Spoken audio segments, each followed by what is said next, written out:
Hi everybody, Dan Illman, Matt Berner, kicking off the late pick 4 at Santa Anita on opening day Tuesday with the Grade 2 Mathis Brothers Mile. Let's take a look at this field of 3-year-olds on the turf going 1 mile, carded as race number 6. The number 8 Big Score, Matt, is your 5-2 morning line favorite. And Big Score is rock solid. Buyer speed figures usually in the 90s, tactical speed, things to like. Does he have such an edge on this field that you just can't wait to line up to bet this horse? For me, I don't want him at a short price. No, I agree to an extent, though. I mean, I feel like it comes down to how short is he? Because on the morning line, if he's in that 5-2, 3-1 range, I think that's actually... Let's say 9-5. Probably not, but if you told me 2.5 to 1, I would say, because the way I look at him, he shows up and runs his races, and I don't want to hold any of the past 3 against him. He barely got beat by Sharp Samurai. I think Sharp Samurai's in this field is even money, and he got beat by Motown, who's been a different animal since he's been transitioned over to the turf. I think he's way the horse to beat in here. I don't know. I'm kind of with you. I feel like too short. I don't want him, but I think in a certain world, he's fair. He's a horse I'm using in the pick 4, certainly. Yeah. It's just that at a short price to win, I'm not sure I would really want to back Big Score. If you're playing this pick 4, playing the race alone from home, please, DRF Bets, $200 free bet, no deposit required. DRF.com/join is where you need to go. Please use the promo code FREEBET09.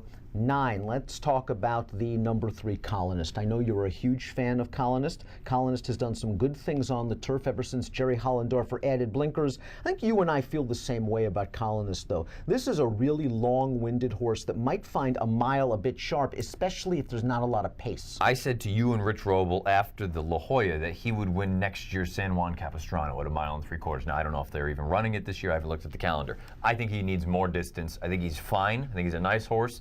I don't think he has any sort of unbelievable turn of foot, and that's the problem at a mile. I don't think mile races aren't won by stayers. He's a stayer. I think he could win a 1.5 mile race I think he's that kind of horse that could take over in those John Henry kind of races. Here, I think he's up against it. Plus a 3.5-month layoff he has to deal with. I agree with you. Let's tab for later with Colonist and hope for a good effort off the bench that he could build on. Time for him, U.S. pace projector, not surprisingly, as Javier Castellano in the number 1. K-Roy out there on the lead. K-Roy has won 3 out of his last 4 races, but he hasn't really faced this kind of horse just yet. An easy lead, though.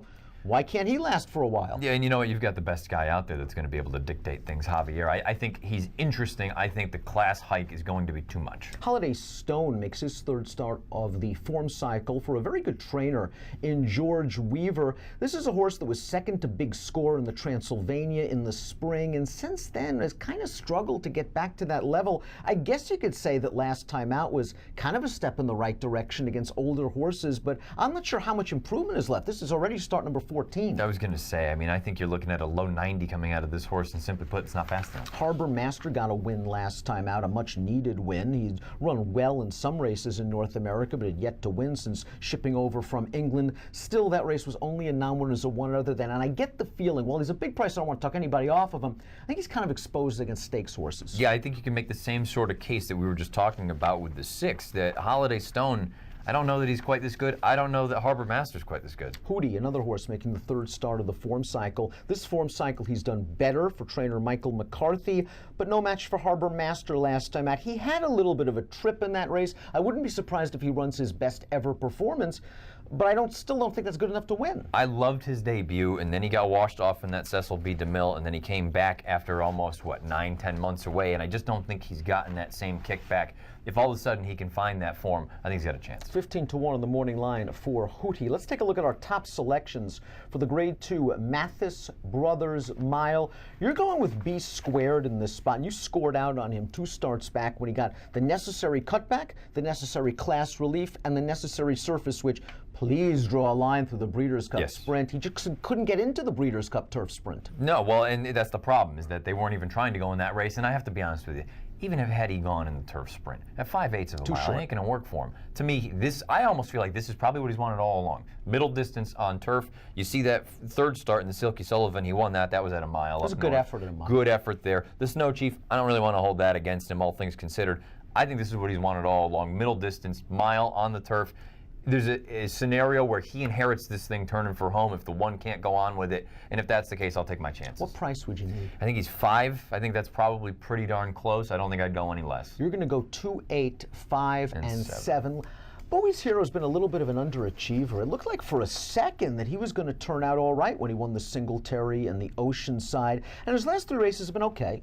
Not great. I think the key for Bowie's Hero is twofold. A, he's getting back to a mile. And maybe I'm splitting hairs. The 1 1/16 is too far. But I think some horses are just distance specialists, and Bowie's Hero is a mile distance specialist. And B, our team on the ground, our clocking team, really liked the way that Bowie's Hero has been going into this race. He's got a phenomenal trainer in Phil D'Amato. It's his 3rd start of the form cycle. There are enough angles, and the price should be right. I can't imagine Bowie's Hero will be any less than 6 to 1 at post time, so I'll take a chance with him at those odds. I'll go 5, 8, 2, and 3 in the Mathis Brothers Mile. Your thoughts on my top pick? Yeah, I think he's got a big chance in here. You know, I agree with it where it seems like his second half of his year has been a little underwhelming. Just hasn't gotten better. But at the same time, similar to what I was talking about with the outside horse Big Score, you look and see who he's been running against. I don't really want to hold it against him. If Sharp Samurai's in this race, he's even money. If Motown's in this race, he's probably 3 to 5. I think this is where he belongs with this company, this group. He's got a chance. I'd like Kent to get him into the race a little bit sooner. Last time out in that Hollywood Derby, he was last on the rail going into the first turn, 4 wide around into the stretch before he flattened out. Maybe with a cleaner trip he can get closer. I'll go with Bowie's Hero. Matt will go with B Squared. If you're playing from home, DRF Bets, easy game, $200 free bet, no deposit required. Cha-ching. DRF.com/join. Promo code free bet. 09, and approximate post time for the first leg of the late pick 4 at the Great Race Place on Tuesday is 2:30 Pacific. Good luck.